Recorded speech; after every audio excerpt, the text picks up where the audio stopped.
Assalamualaikum warahmatullahi wabarakatuh. Saya Lirin Agustin akan mempresentasikan teknologi bahan alam, di mana akan memuat materi tentang ekstraksi minyak atsiri, fraksinasi dan isolasi, serta pemurnian. Yang pertama yaitu ekstraksi minyak atsiri. Minyak atsiri adalah zat yang berbau yang terkandung dalam tanaman. Minyak ini disebut juga minyak menguap, minyak eteris, dan minyak esensial karena pada suhu kamar mudah menguap. Ciri utamanya meliputi senyawa berwujud cairan atau liquid pada suhu ruang, mudah menguap atau terbang, atau disebut juga volatil, serta menghasilkan aroma tertentu. Kandungan minyak atsiri pada suatu tanaman terdiri dari campuran beberapa jenis senyawa minyak atsiri. Beberapa di antaranya sangat termolabil atau tidak stabil pada suhu tinggi. Metodenya yang ada lima. Metodenya ada lima. Yang pertama yaitu destilasi, baik itu destilasi air, destilasi uap air, ataupun destilasi uap. Yang kedua, press, ketiga pelarut organik, keempat enfleurasi, dan kelima maserasi lemak panas. Masuk yang pertama yaitu mendestilasi, tahapannya meliputi persiapan, pemanasan, dan pemisahan. Kelemahannya senyawa mudah rusak karena menggunakan panas. Kelebihannya, teknologi sederhana, waktunya cepat, serta pemisahannya mudah. Cara yang kedua yaitu press. Tahapannya meliputi persiapan, pengapresan, dan pemisahan. Kelemahannya waktu lebih lama dan pemisahan lebih sulit. Untuk kelebihannya, teknologi sederhana serta senyawa tidak mudah rusak karena panas. Yang ketiga, pelarut organik. Tahapannya meliputi persiapan, ekstraksi, dan pemisahan. Kelemahannya pemisahan lebih sulit, teknologi lebih mahal. Kelebihannya waktu cepat, senyawa tidak mudah rusak karena panas. Keempat, yaitu eksplorasi. Tahapannya meliputi persiapan, ekstraksi, serta pemisahan. Kelemahannya pemisahan lebih sulit, waktu lebih lama, dan kelebihannya teknologi sederhana serta senyawa tidak rusak karena panas. Yang terakhir yaitu maserasi lemak panas. Tahapannya meliputi persiapan, ekstraksi, dan pemisahan. Kelemahannya pemisahan lebih sulit, waktunya lama, serta senyawa rusak karena panas. Sedangkan kelebihannya teknologi yang digunakan lebih sederhana. Masuk materi yang kedua yaitu fraksinasi dan isolasi.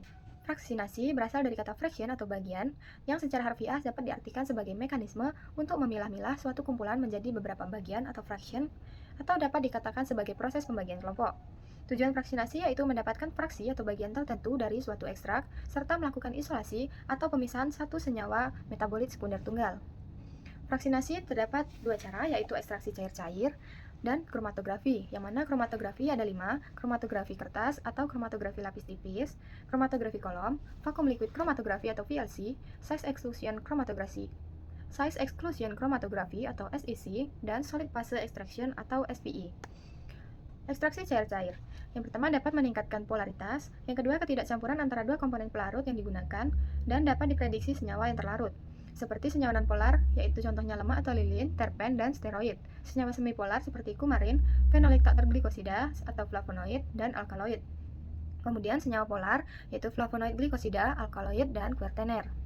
Selanjutnya kromatografi lapis tipis, yang mana prinsip kerjanya memisahkan sampel berdasarkan perbedaan kepolaran antara sampel dengan pelarut yang digunakan, menggunakan lapis tipis pada lempeng kaca, logam, dan lainnya. Fase diam dapat berupa zat padat atau silika, alumina, dan fase gerak dapat berupa cairan. Fase diam atau adsorben berupa serbuk halus yang berfungsi sebagai permukaan penyerap. Sering dipakai adalah silika gel, alumina, tanah diatom, dan selulosa, dengan ukuran partikel 0,1 sampai 40 mikrometer. Fase gerak atau eluen mempunyai kemurnian tinggi, digunakan maksimal 2-3 kali. Dengan daya elusi fase gerak diatur sedemikian rupa, sehingga harga RF terletak di antara 0,2 sampai 0,8. Komposisi campuran dapat berubah karena penyerapan atau penguapan. Selanjutnya, pemurnian dilakukan untuk mendapatkan komponen bahan alam murni bebas dari komponen kimia lain yang tidak membutuhkan.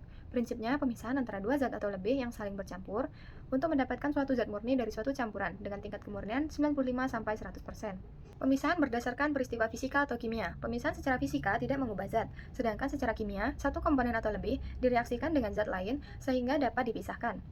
Pembagian pemurnian yang pertama yaitu rekristalisasi. Proses pemurnian kembali senyawa organik padat dari bahan pengotornya dengan cara mengkristalkan kembali senyawa padat yang telah dilarutkan ke pelarut. Yang kedua yaitu dekantasi, yaitu proses pemisahan campuran atau sedimentasi dan penuangan langsung atau pemindahan pada wadah lain.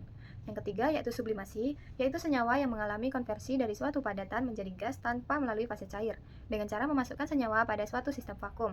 Pada tekanan yang rendah, padatan akan membentuk gas dan terkondensasi menjadi senyawa murni. Selanjutnya yaitu komputasi bahan alam, diartikan sebagai cara untuk menemukan pemecahan masalah dari data input untuk menggunakan suatu algoritma. Namun kebanyakan komputasi telah digunakan dengan menggunakan komputer. Tujuannya untuk penemuan obat baru, untuk database tanaman, prediksi aktivitas obat, prediksi farmakologi obat, dan molecular docking. Sekian presentasi dari saya. Wassalamualaikum warahmatullahi wabarakatuh. Terima kasih.